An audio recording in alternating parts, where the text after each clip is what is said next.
Hi everyone. Today is Friday, May 8th, 2026, and this is your reading for today. As I shuffle, I'm going to set the intention to bring through the message that we need to hear in order for us to align with the highest version of ourselves.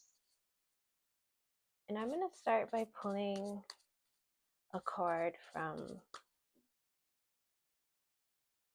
the Wild Unknown Animal deck so we can open up today's theme. So we've got the snake. So community is what's opening up today's reading, followed by fire ants. So touching the hot stove, touching the things that you know are going to burn you, but touching them anyway in relationship to this community that you are wanting to be a part of, or actually a community that you are trying to get out of. And then we've got dolphin to find some real friends.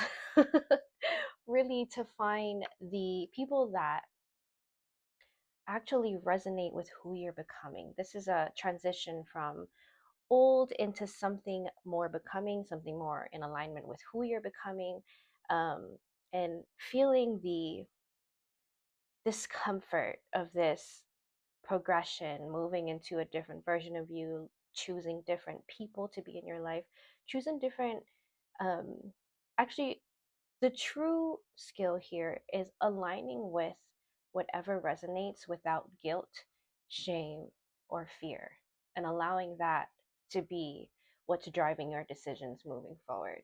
So I'm gonna pull, I'm gonna pull some tarot cards on this, and we can dive into the specifics of this.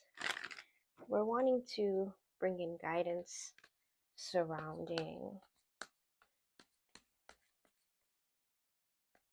finding new community, resonating and allowing ourselves to follow those resonations.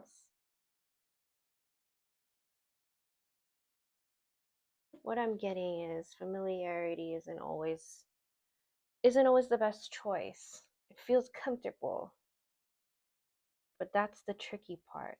So Four of Swords is you are understanding the things that have kept you, the thoughts that have been keeping you small, keeping you choosing the same things, keeping you close to people who aren't good for you, keeping you in spaces that sort of keep you stuck to the addictions. And that could be any kind of addiction. That could be the addiction of food, of alcohol, of drugs, of watching too much TV, too much consumption and not enough creating. It could be the addiction, whatever you have been doing to numb yourself so that you don't have to align with the authentic version of yourself. The things that you have been doing to keep to keep the emotions that are difficult to deal with down. um and so you are beginning to see that that is really not you, and the death card makes an appearance because you are transitioning. Like I was saying, you are moving from the old version of you into the more evolved and more authentic version of you. You are removing what no longer serves you, and you realize that it begins in your mind with your thoughts. And so that's great. Great news. As uncomfortable as it feels, know that this is exactly what you have been asking for. And this is the period of adjustment. Because in order for you to be able to sit with this new reality, you have to get used to what it feels like. And the discomfort isn't that it is dangerous, the discomfort is simply because it's unfamiliar.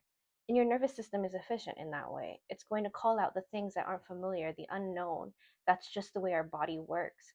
But creating a relationship with that discomfort, creating a healthy one, is what's going to help you get through this change and every change moving forward, because you're always going to want to grow and evolve and become a better version of you.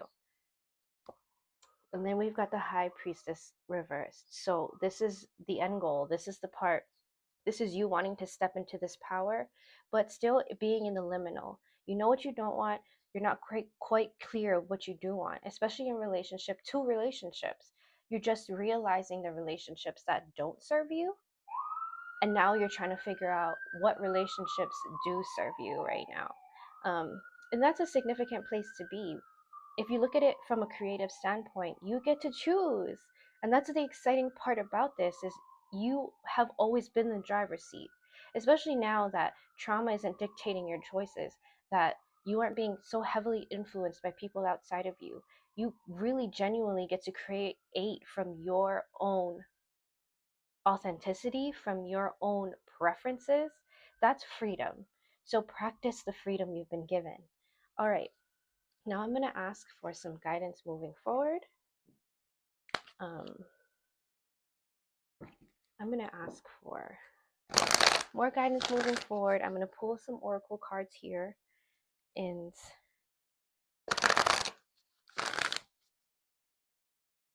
we can help to kind of clarify the aspects of this new community, of these people, of these relationships that you should probably be looking for as you decide you want different. Okay, so we've got legacy of light. The goal here is to magnetize these people, to magnetize these relationships. Who you are is what you are going to attract, and that's what the legacy of light is saying. And not only is it saying that, it's saying that don't forget to shine your light. If you want people to come into your light, into your life that are authentic too, and are learning to align with that, um, be that version of yourself, because that's going to magnetize them towards you. Don't forget that you have a light, that you have a gift within you, that whenever you share it, you call forth the people who are looking for that gift or who want to share their gift with you, because your gifts are complementary. So something to, really remember as you start to build new relationships, to be what you want to relate to. Okay. And then we have diving for light. So here, this is about healing. And it's about finding people who are also on a healing journey with you too. Um, don't be afraid to share the darkness, to share your darkness, to share the things that you are currently working on. There's no such thing as perfect. You're never going to get to the end. There's no ending here. You're always going to be growing and evolving and asking for more. And so, sharing your struggles with the intent to inspire others, that, let them know, like, hey, you are the only one struggling here. I've been through it, but this is how we move forward. Share your light by not being afraid of your darkness. And that's diving for light for you. And so, it part of owning and healing the things that have happened that have hurt you is being able to talk about them with others, with the intent to inspire, with the intent to be relatable and be like, hey, you know what? You're not in this alone, and this is what I did um, in order for me to heal, to become this version of myself.